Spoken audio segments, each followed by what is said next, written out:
வணக்கம் Astra stock Tamil viewers. Stock market சீரீஸில் இன்றைக்கி நம்ம பார்க்க போகிற இன்னொரு வீடியோ எதை பற்றி அப்படின்னு சொல்லிட்டு பார்த்தீங்கன்னா நிஃப்டி அண்ட் சென்செக்ஸ். இந்த நியூஸ் பேப்பர் படிக்கிறவங்களாக இருந்தாலும் சரி, டெய்லி நியூஸ் பார்க்குறவங்களாக இருந்தாலும் சரி, அவங்க டெய்லி இந்த நிஃப்டி ஆர் இந்த சென்செக்ஸ் அப்படிங்கிற வார்த்தையை கேட்காமலோ இல்லை படிக்காமலோ இருக்கவே முடியாது. அப்படி இந்த நிஃப்டியும் சென்செக்ஸும் தான் இந்த ஷேர் மார்க்கெட்டோட பேக் போன் அப்படின்னே கூட சொல்லலாம். அதை பற்றி தான் இன்றைக்கி நம்ம இந்த வீடியோவில் பார்க்க போகிறோம்.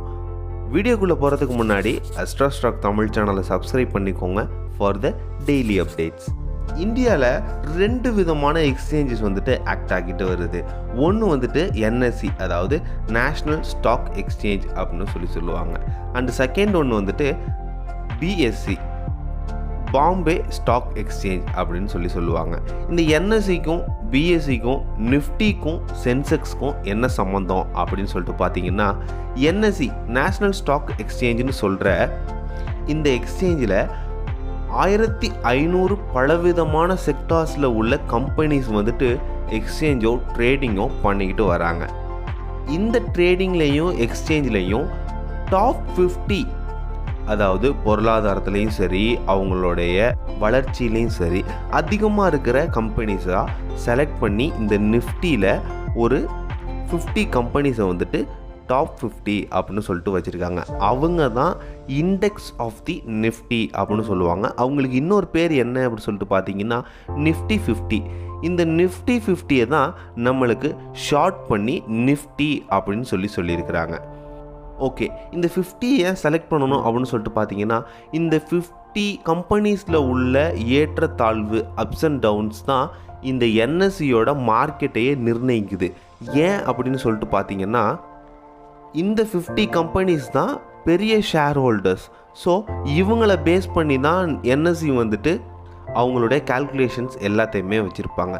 அண்ட் இந்த 50 கம்பெனிஸை செலக்ட் பண்ணுறதுக்கு தனியாக இதுக்காக இண்டெக்ஸ் கமிட்டி அப்படின்னு சொல்லிட்டு ஒரு கமிட்டி அமைச்சு இந்த 50 கம்பெனிஸை செலக்ட் பண்ணுவாங்க. எப்படி செலக்ட் பண்ணுவாங்கன்னா, இப்போ மேஜராக இருக்கிற 50 கம்பெனிஸே எப்பயுமே இருக்கும் அப்படின்னு நம்ம சொல்ல முடியாது. பெர்ஃபார்மன்ஸில் எந்த கம்பெனி அவங்க வச்சுருக்கிற க்ரைட்டீரியாக்குள்ளே வருதோ அதெல்லாம் செலக்ட் பண்ணி இந்த 50 கம்பெனிஸில் ஒன்றா அவங்க லிஸ்ட் அவுட் பண்ணிகிட்டே இருப்பாங்க. இதுதான் நிஃப்டி. பிஎஸ்சியை பொறுத்தளவும் இவங்க தான் இந்தியாவில் ஃபர்ஸ்ட் எக்ஸ்சேஞ்சை கொண்டு வந்தவங்களே இவங்க தான்.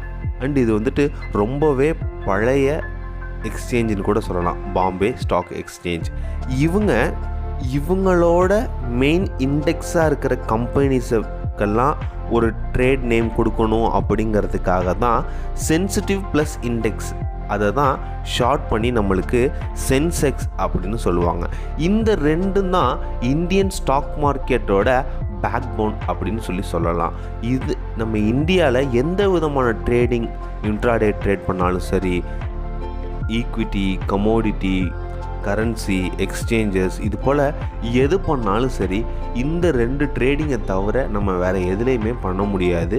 அது இந்தியன் ட்ரேடிங் கிடையாது. மற்றது எதுவுமே இந்தியன் ட்ரேடிங் கிடையாது. ஸோ இந்த பிஎஸ்சி, என்எஸ்சி இவங்க 2 பேரும் தான் Indian backbone for the stock market.